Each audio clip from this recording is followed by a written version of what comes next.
right, let us talk about Eric Metaxas. He is a great guy and one of the truly entertaining, thoughtful people in the world. He's a New York Times #1 best-selling author for his biography of Martin Luther and of Bonhoeffer, which I thought was a terrific book, a really good book. He hosts the Eric Metaxas Show, which is nationally syndicated. And his new book is Donald Drains the Swamp, which is a kid's book, which we'll talk about guess who, draining the swamp. Pretty hilarious. Here is Eric Metaxas. Eric Metaxas, it is good to see you. Thank you for coming on. It's good to see you. This technology is scary to me. It's unbelievable. It's amazing. I can almost smell you. Really. Now, a lot of people say that. I don't know what that is. So you have gone from writing your best-selling books for adults. You're now trying to poison the minds of little children by teaching them about Donald Trump. What on earth would cause you to sink to that level? Why would you do such a thing? Well, a lot of things could cause me to sink to that level, but I will tell you specifically what caused me to sink to that level. Specifically, first of all, it's an interesting thing. Now, have you shown the book? Has the audience seen the book, or should I hold up my copy so they know what we're talking about? We will, through the magic of technology, we will have the book shown on. The reason I ask, because when you look at it, of course, it looks like a children's book, but I didn't conceive of it as a children's book. I conceived of it as a humor book for adults. Some people know that I joke around. I've written humor. Even when I was back at Yale, I was the editor of the humor magazine. I've written humor for the New York Times and whatever. But now the whole magazine, the whole paper is humor, so I no longer write humor for them. But I said, I want to write something that celebrates this president in a fun way and that kind of, pokes some fun at the swamp and the bipartisan members of the swamp. And I thought of this kind of fable. And I said, wouldn't it be fun to do a humor book that's like a children's book? The problem, Andrew, is that the humor is so sweet. It's not mean political humor, that it works also as a children's book. So lots of people are buying the book for their kids. And really, it works as a children's book. It's a cute book about a caveman named Donald who goes up against the swamp creatures and drains the swamp. It's very cute. So adults will find the humor in it because there's a lot of adult kind of humor. But at the same time, it's sweet. It's not meant to be mean. Now, you were an early Donald adopter. You really sort of saw what was coming pretty early. Am I right about that? Well, I would say that the genuine answer to that would have to be yes and no, because there were people who saw it far earlier than I did. I'm a New Yorker, so I have mixed feelings. In other words, I have been in a world that it's like we know Trump, we know how he thinks, and I thought of him as a vulgarian, as somebody who, when it came to the culture, he bothered me. There's something about the way he came across and things. But during the primaries, a friend of mine, the guy who actually is my co-author on this wonderful book, and he's the illustrator of the book, Tim Raglan. I was talking to him on the phone. We're old friends. And he said, Eric, you're missing it. This guy's a folk hero.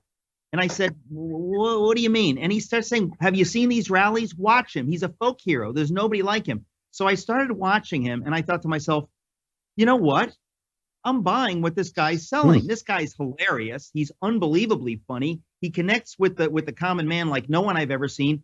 And what he says actually makes sense. Frankly, I was shocked, and I sort of fell in love with him. If you can believe it, I wrote a humor piece for the New Yorker, kind of making fun of Trump, right? And they published it. It was called A Few More Trump Bible Verses, kind of making fun of his biblical illiteracy. I remember that, yeah. Right. But in the course of making fun of him and writing in the voice of Trump, I found myself having an affection for him. And I sort of said, this is a folk hero. My friend is right. So I pretty quickly, depending on when people jumped in, but it was still in the primaries. I wasn't able to announce it, publicly. I have a radio program. I have a lot of people that might disagree, but I said, when he finally won the nomination, I'm going to have to, go with him, because obviously the antithesis, his enemy, his opponent is, Hillary Clinton. I don't think we have much of a choice, but I was astounded how many people still said, I will never vote for him. And I thought, I don't think you understand. There's actually not a third candidate. And I kept thinking, am I missing something? Is there a third? Is Ross Perot running? What did I miss? John Anderson? Who's running?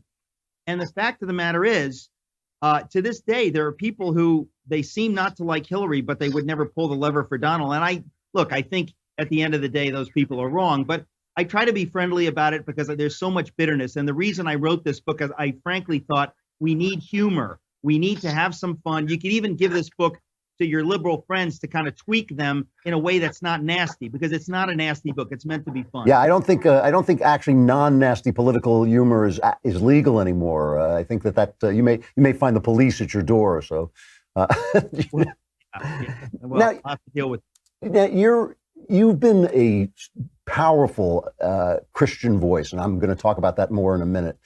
But one of the attacks that we hear from the Never Trumpers has been how can Christians support this man who is clearly not himself a Christian and has lived a life that is not what we would call a Christian life. What's your response to that? Well, there's 100 responses to that. First of all, let's say that you agree with that, right? Well, then how can you support Hillary Clinton by not voting for Trump? Because we can't say that she is a Christian. In fact, you'll know them by their fruits, right? I don't know where Donald Trump is in faith, but one thing I know is that his policies, generally speaking, are very, very favorable to people who have a traditional, historical, pro-American view of things. Hillary Clinton was very clearly the antithesis to that. So the idea that I could say, you know what, I'm so religious and so holy, I'm not going to vote for any of these dirty people. Well, if you do that, you let the bad guy win. There were plenty, now you know this as a Jew, and I know this as the author of Bonhoeffer, there were plenty Christians in Germany in the 1930s who did not stand up to Adolf Hitler because they were too holy to get their hands dirty in politics. You want to talk about having blood on your hands? When you sit on your hands, you can get blood on your hands. Let me put it that way. And these people sat on their hands, and there are a lot of people sat on their hands when Romney was running, because they said, I'm not going to vote for a Mormon. I'm a Christian, and he's not a. This is not how you make political decisions. And I think that if people cannot live in the real world and understand that sometimes you have to get political. I mean, if the Germans had gotten political and stood up to Adolf Hitler, we never would have had the Holocaust. I hate to put it that bluntly, but when religious people start saying that politics is too dirty for me to get involved, let me tell you something. The people who hate you and who hate your God and who hate everything you stand for, they're not afraid to get involved in politics, and we need to get involved. And so I really think that when people say this about Trump, that he's this or he's that, Donald Trump just got in two very pro-Constitution, pro-life, historical originalists, on the Supreme Court. Now, what do we think Hillary Clinton would have done? I don't even think somebody like George W. Bush would have the guts to put in people the way Trump did. And so you have to give him credit for that. He's not our pastor in chief. He's meant to be a politician and a president. And so I find most of these arguments really to be beside the point. But people are very emotional, and I don't know what to say. So that's why I wrote a goofy humor book. There's a piece. I think you and I are on the same page that one of the biggest questions of our time is whether Christianity is going to continue as a major force in the West. And I think that this is something that people have been talking about in Europe for a long time. Today, there was, I believe it ran today, was an article in the New York Times that has gotten harder and harder to speak about God. And he says that, he once he moved to New York, he found that the language that he would use to speak about God had actually deserted him. That seems to me like a real thing. Do you believe that that is actually something that's happening? Do you find that to be a problem in New York? Essentially, I do. And the author is a friend, Jonathan Merritt. We disagree strongly politically, but I think he's quite right on that. He's a Christian. But here's the thing. I think that Christians often are guilty of marginalizing themselves. For example, they say, well, I can't vote for Donald Trump because that would mar my witness as a Christian. And I think, what kind of witness do you think you have today? Tim Tebow, who really never did anything wrong, ever. He was vilified by the angry secular atheist left when he did everything right. So the idea that you can just avoid this and avoid that and don't vote for a vulgarian like Donald Trump and people will like you and accept your crucified savior, that's a joke. Anybody who's paid attention to the culture. I mean, look at Billy Graham. Billy Graham was just a champion with movie star looks, and many people vilified him. People of faith will always be vilified. So the question is not does that mean we change our tactics so that we become something we're not? I mean, the question is, do we do the best we can? Do we pray for our enemies? Do we love our enemies? I really think that people can worry about this so much that we marginalize ourselves. I think that we need robust voices for faith in New York. I live in New York, as you know. We need robust voices for the Christian faith and for God all through the culture. And to the extent that I can do that, I will. But I think there's a reason most of my fellow evangelicals voted for Trump. And when people make that sort of a dirty political calculation, that's not fair. That's wrong. And I have to say that if you care about the unborn, which I do, you're going to vote for the person you think is going to protect the unborn. William Wilberforce, one of the greatest men in the history of the world, was vilified for bringing his faith into politics. Why did he bring his faith into politics? Because he actually cared about the suffering African slaves. If you care about those who are suffering and being murdered and so on and so forth, you have to get political. I think there's no way around it. And I think people who say there is are missing something. What do you make of voices? There seem to me a lot of voices out there that want the meaning that Christianity supplies, but literally cannot bring themselves to believe. And I'm thinking of the Italian philosopher Marcello Pera wrote a book, Why We Should Call Ourselves Christians, not why we should be Christians. He's an atheist.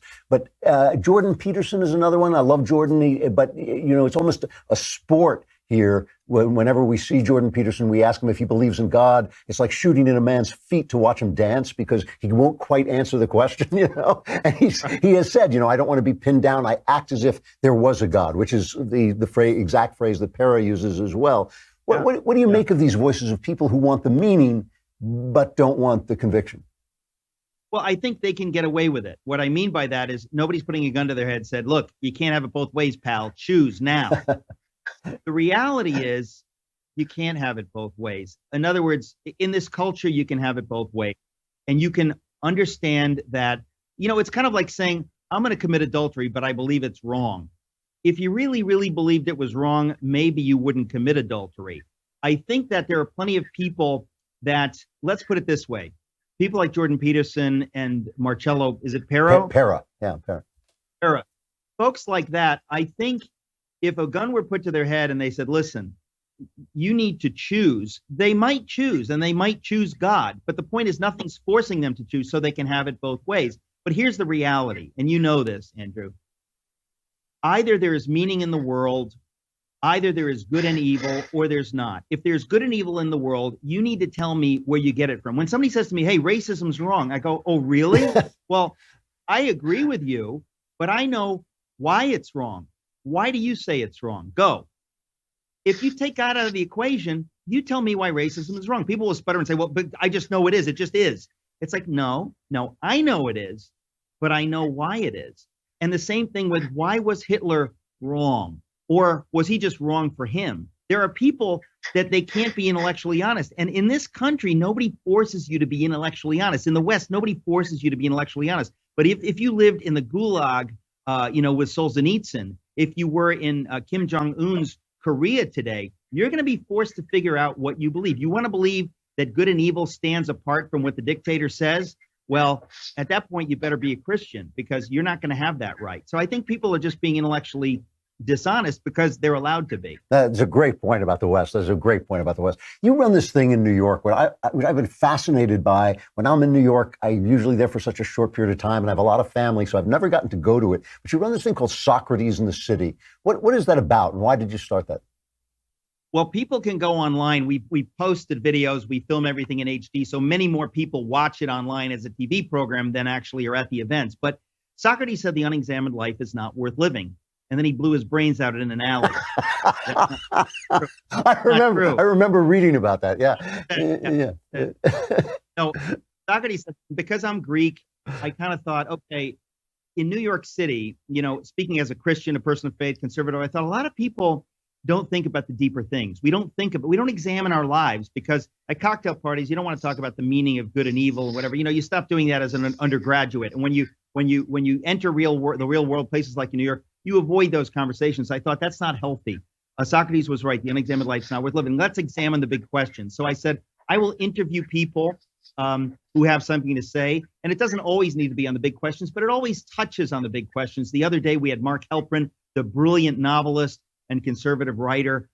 We've had all kinds of people from all across the spectrum. Frankly, I interviewed my friend Dick Cavett about celebrity, and he interviewed me about miracles.